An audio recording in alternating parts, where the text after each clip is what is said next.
C'est une des plus belles voitures de l'histoire. C'est quand j'essaie les sièges arrière et je pense qu'on est en voie de battre la Audi TT aujourd'hui. Donc, c'est un moteur rotatif, donc c'est-à-dire un genre de Doritos qui tourne très vite. Ah, ça, c'est Miatesque. Ça, là, c'est digne d'une Miata. Oh là là là là là!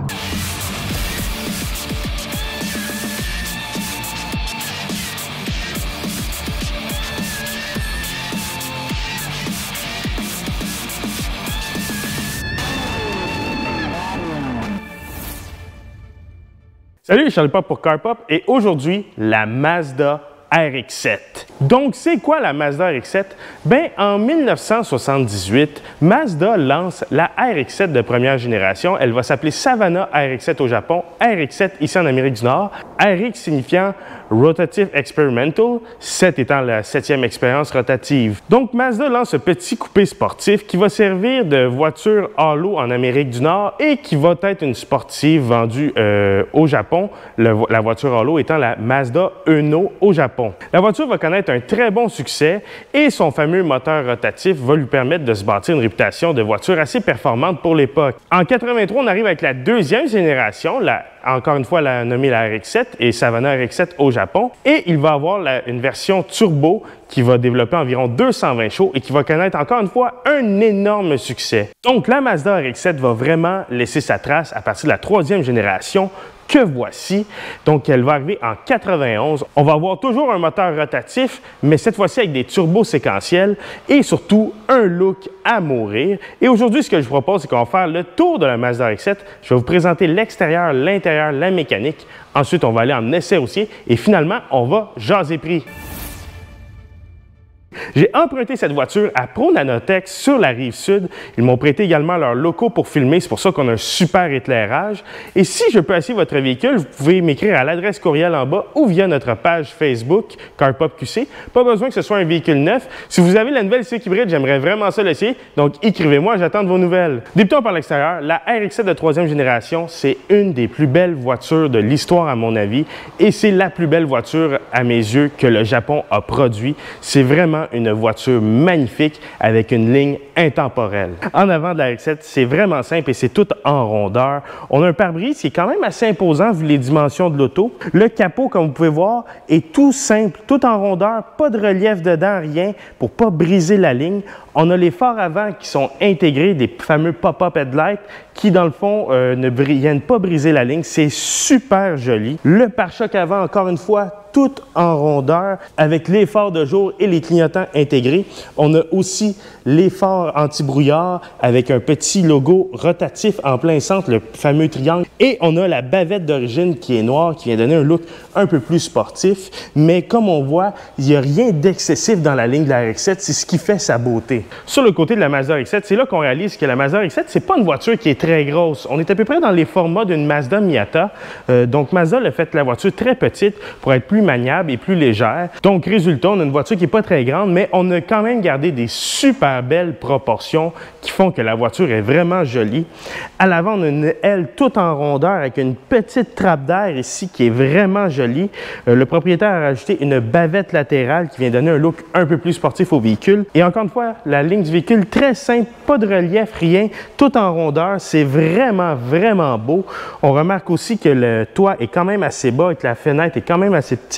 On remarque aussi qu'on a un garde-boue intégré qui est de la couleur du véhicule qui est très joli. Mais comme j'ai dit, il n'y a pas de relief sur le véhicule. C'est un véhicule qui est très simple et résultat, bien, comme vous voyez, c'est une voiture qui est assez jolie. On n'a pas mis de poignée de porte ici pour pas briser la ligne justement, mais à la place, on l'a inséré ici. Donc le morceau noir ici a la poignée de porte et pour l'ouvrir, on vient tirer dessus et la porte au complet ouvre. Et je suis assez surpris du poids de la porte pour ce type de véhicule-là. Parlons de nos roues. On n'a plus les roues d'origine sur cette RX-7-là et je crois que c'est une bonne chose puisque les roues d'origine sont assez ordinaires et viennent un peu briser la ligne du véhicule. D'origine, on a du 255-50 R16. Ça coûte environ 800 $ à remplacer, ce qui est quand même assez abordable pour un véhicule de performance. Ici, on est rendu avec du 17 pouces, des roues après-marché. Comme vous pouvez voir, ça va vraiment bien à l'auto. Ces jantes-là ont vraiment leur place sur ce véhicule. On ne peut pas passer sous silence ce qui se passe à l'avant de la RX-7. une Chevrolet Nomade qui est en train de se faire detailer. Elle est vraiment jolie. À l'arrière de la RX-7, tout d'abord, on a une vitre bombée, un peu comme à la manière d'une Corvette, mais qui est faite plus en douceur, ce qui est très joli. Celle-ci est équipée du becquet qui est arrivé plus tard sur la RX-7. C'est un becquet ajustable et ça vient vraiment dynamiser la ligne du véhicule. Ça vient donner un look un peu plus sportif. Ça vient briser la rondeur du véhicule, mais ça a vraiment sa place. Les fameux phares arrière de la RX-7, c'est une bande lumineuse. Le centre ne s'allume pas. C'est seulement sur les extrémités. Et je me souviens, quand j'étais jeune, ça m'avait marqué quand Vin Diesel coursait sa RX-7 dans Rapide et Dangereux 1. Quand j'avais vu ces lumières-là, j'étais là, c'est quoi cette auto-là? C'est bien cool. On a un pare-choc tout en rondeur qui est vraiment joli, qui vient encore une fois mettre en plan la ligne simple et ronde de la RX-7. Et on a des phares de reculons intégrés dans celui-ci. Et je ne peux pas passer sous silence la fameuse plaque Red RX-7, puisque cette RX-7 est rouge. Et finalement, on a une sortie d'échappement Mazda Speed, donc on peut dire OEM+, qu'on pouvait acheter au concessionnaire à l'époque et qui donne un très beau son. Écoutez-moi ça.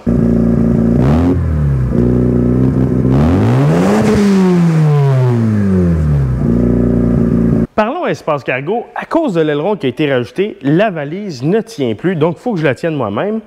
Côté espace cargo, on a, attaché votre sucre, 117 litres d'espace cargo. C'est très petit et c'est pas très profond. C'est très vaste, mais c'est pas très profond. Ce qui est vraiment limité dans ce qu'on peut mettre dans l'espace cargo. On peut quand même réussir à mettre une épicerie. Il va peut-être juste falloir coucher les sacs, mais c'est assez limité. On remarque aussi qu'on a un petit réservoir de liquide à lave-glace pour le système de lave-glace pour la fenêtre arrière parce qu'il a son système indépendant. Voilà le moment préféré à ma soeur et le moment que je déteste le plus. C'est quand j'essaie les sièges arrière et je pense qu'on est en voie de battre la Audi TT aujourd'hui parce qu'il n'y a vraiment pas de place. Donc, on y va.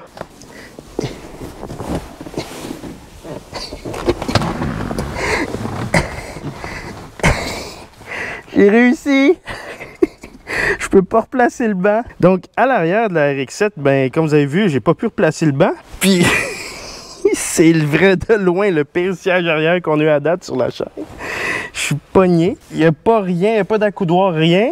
Et le siège, dans le fond, c'est un trou. Donc, je suis assis dans un trou, mais je suis tellement gros que je rentre pas dans le trou. En tout cas, c'est ça, là. J'ai pas de fun. Pour ressortir maintenant, on va y aller en POV.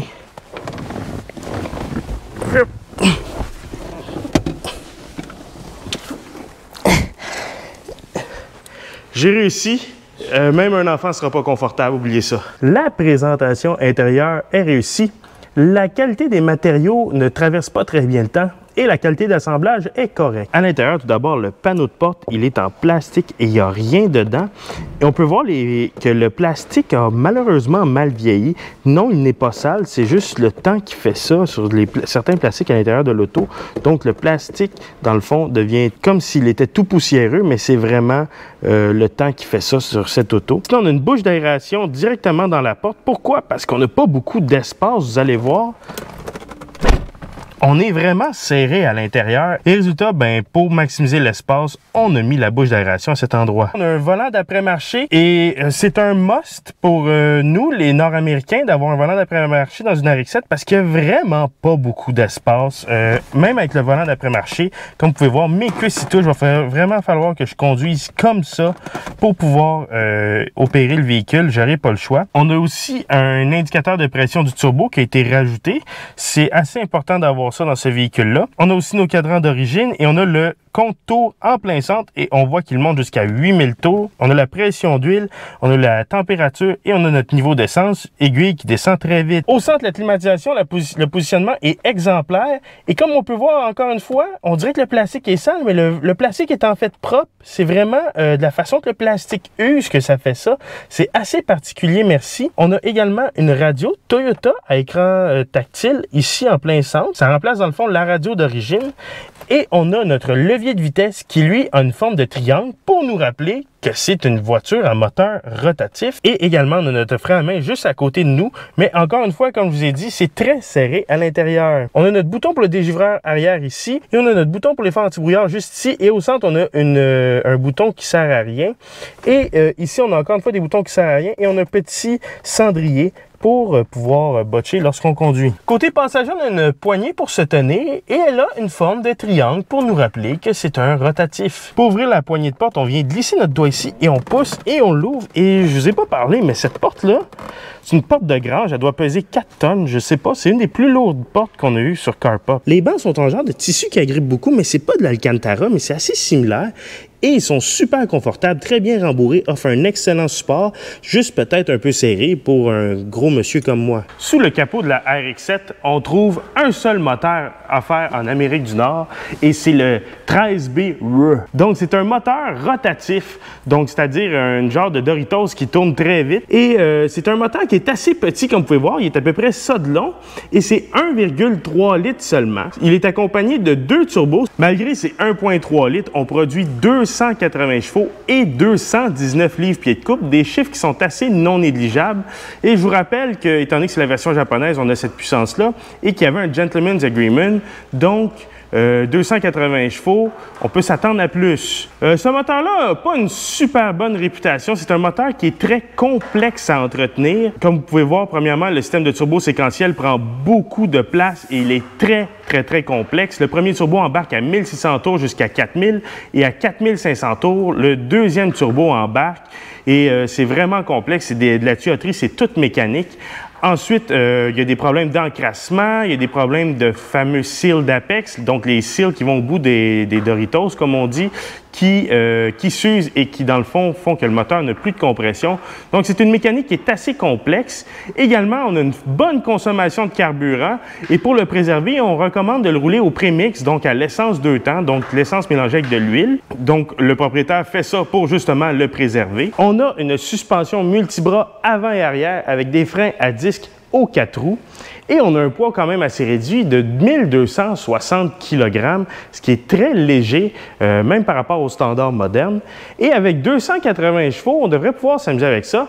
Et la seule façon de le savoir, c'est d'aller sur la route. Conduire la RX-7 dans le trafic. Donc, tout d'abord, on va parler visibilité. La visibilité est très bonne. À l'avant, on voit super bien. On voit un peu nos ailes, c'est vraiment cool. Sur le côté, ça va. Les angles morts se font très bien. La voiture étant petite, l'angle mort est directement là. Et même si on a un bon pilier C, on voit quand même très bien notre angle mort et c'est vraiment réussi là-dessus. Ensuite, niveau insonorisation, j'ai été un peu surpris. Je m'attendais à moins d'insonorisation que ça. C'est sûr qu'on n'est pas au standard moderne, mais on a quand même une assez bonne insonorisation, assez surprenant. En même temps, au poids que les portes pèsent et à voir comment elle est scellée, j'aurais dû m'en attendre un peu, mais vraiment, l'insonorisation n'est pas si mal dans ce véhicule-là. Je suis très surpris. Ensuite, conduite de tous les jours. Tout d'abord, je suis tout coincé. Il n'y a pas de place. C'est vraiment une voiture pour les Japonais et non pour les Nord-Américains. Ensuite, comme vous avez vu, ça brasse un peu. Je suis dans le trafic. Ça n'aime pas les bas régimes. Vous êtes mieux d'appuyer sur l'embrayage que de laisser l'auto décélérer. Elle aime vraiment pas les bas régimes, cette voiture-là. Et on a quand même suffisamment de couple pour déplacer le véhicule dans la vie de tous les jours. Mais on le sent que le moteur n'aime pas ça. On le sent que c'est un moteur qui veut aller dans les tours et non rester à bas RPM. C'est ça un peu la magie de la RX-7 avec son moteur rotatif. Ça l'aime les tours minutes et vraiment dans la conduite quotidienne comme en ce moment, dans le trafic, c'est so-so. Ensuite, il fait excessivement chaud dans l'habitacle. La transition est juste à côté de nous. C'est comme une Miata. Donc la transition est juste à côté de nous, donc il fait très chaud. Et en plus, malheureusement, l'interrupteur de fenêtre a brisé dans cette semaine sur le véhicule, donc il fait chaud. Il fait très chaud. Sinon, l'embrayage est léger, il communique très bien. C'est très facile de trouver le point de friction avec cet embrayage. Et le levier de vitesse aussi est un charme, très précis, très agréable à utiliser. Encore une fois, on a vraiment un côté Miata à la conduite de cette voiture-là. C'est évident, étant donné que c'est une voiture qui vient de la même compagnie. À date, j'ai vraiment l'impression de conduire une Miata un peu plus grosse et surtout un peu plus puissante. La direction aussi communique tout. Elle est semi-ferme, elle est très précise. À date, j'adore la direction dans cette voiture-là et j'ai hâte d'aller voir le côté un peu plus dynamique. Donc, on va faire une accélération. Ça y va vraiment plus que ce que je m'attendais. Il y a un beep qui nous dit de changer de vitesse. Hey boy, OK! Et la tenue de route, ah, ça c'est Miatesque. Ça là, c'est digne d'une Miata. Oh là là là là là! La voiture, premièrement, colle super bien, met la puissance à terre très facilement. Deuxièmement, ça accélère beaucoup plus que ce que je m'attendais. On monte en régime, ça monte d'un coup, ça s'emballe et ça monte vraiment rapidement en régime. On dirait que le moteur veut juste monter en régime le plus rapidement possible sans que rien le retienne. Et vraiment, c'est des bonnes accélérations. C'est une voiture qui fait le quart de mille dans les 13 secondes. Et on le sent, c'est très performant. 13 secondes bas, même peut-être 12 haut.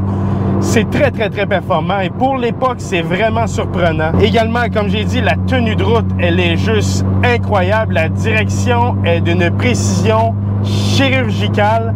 Vraiment précis. La voiture est légère sur pattes, ça change de direction super facilement et la voiture communique énormément. On sait exactement ce qui se passe et la voiture est capable de mettre la puissance à terre en virage également. Donc, on peut vraiment accélérer rapidement en virage.